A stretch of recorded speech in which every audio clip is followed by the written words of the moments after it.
بسم اللہ الرحمن الرحیم۔ اللہ کے نام سے جو سراسر رحمت ہے، جس کی شفقت ابدی ہے۔ والنازعات غرقا والناشطات نشطا والسابحات سبحا فالسابقات سبقا فالمدبرات امرا۔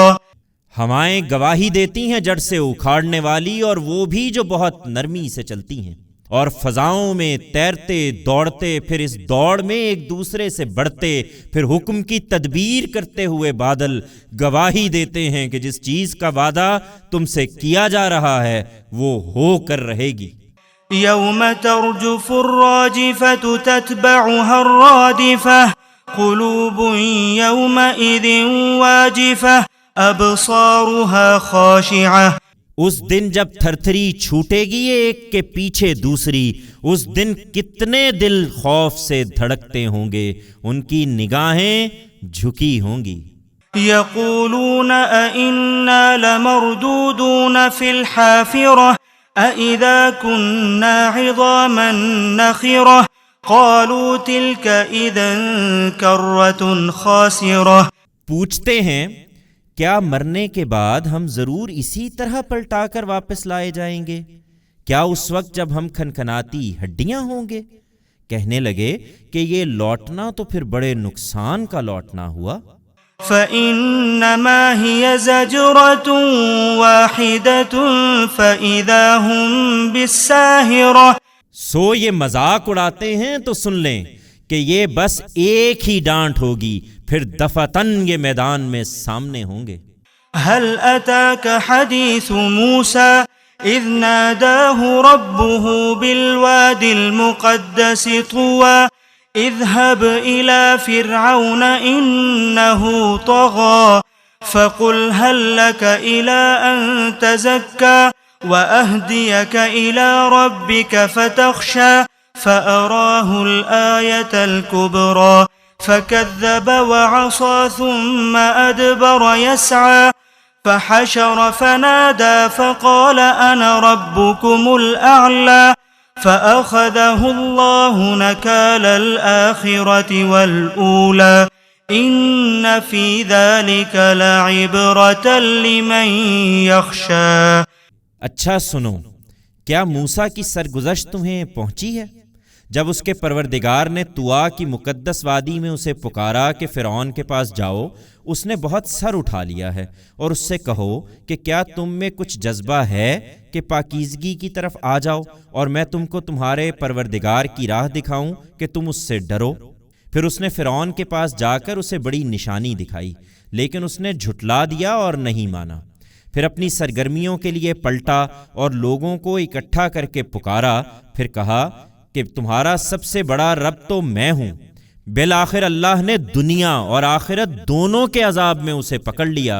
لوگو، اس سرگزشت میں یقیناً بڑی عبرت ہے ان کے لیے جو ڈرنے والے ہوں۔ أأنتم أشد خلقا أم السماء بناها رفع سمكها فسواها وأغطش ليلها وأخرج ضحاها والأرض بعد ذلك دحاها أخرج منها ماءها ومرعاها والجبال أرساها متاعا لكم ولأنعامكم۔ تم نہیں مانتے تو بتاؤ، کیا تمہیں بنانا مشکل ہے یا آسمان کو؟ اللہ نے اسے بنایا ہے، اس کا گنبد اونچا کیا ہے، پھر اس کو خوب درست کیا ہے، اور اس پر چھائی ہوئی اس کی رات اس نے ڈھانک دی، اور اس کا دن بے نقاب کیا ہے۔ اس کے بعد زمین کو اس نے بچھایا ہے، اس کے اندر سے اس کا پانی اور چارہ نکالا ہے، اور اس کے پہاڑ اس میں گاڑے ہیں تمہارے لیے اور تمہارے مویشیوں کے لیے متاع زیست کے طور پر۔ فَإِذَا جَاءَتِ الطَّامَّةُ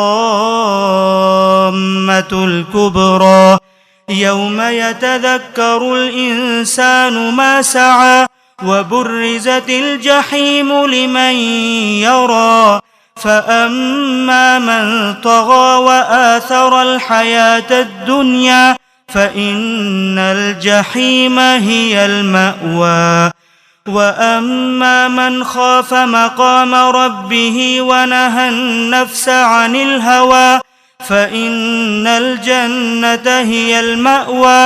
چنانچہ حقیقت یہ ہے کہ جب وہ بڑا ہنگامہ برپا ہوگا تو یہ سب درہم برہم ہو جائے گا۔ اس دن انسان اپنا سب کیا دھرا یاد کرے گا اور دوزخ ان کے سامنے بے نقاب کر دی جائے گی جو اس سے دو چار ہوں گے۔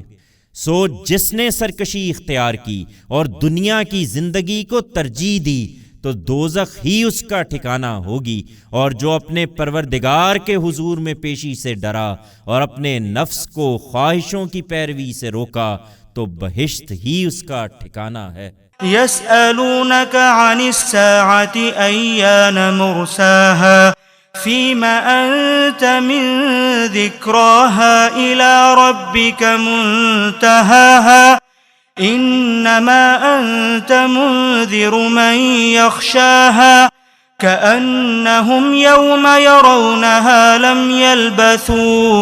لم يلبثوا إلا عشية أو ضحاها۔ وہ تم سے پوچھتے ہیں کہ آخر وہ گھڑی کب آ کر ٹھہرے گی؟ تمہیں اس بحث سے کیا تعلق؟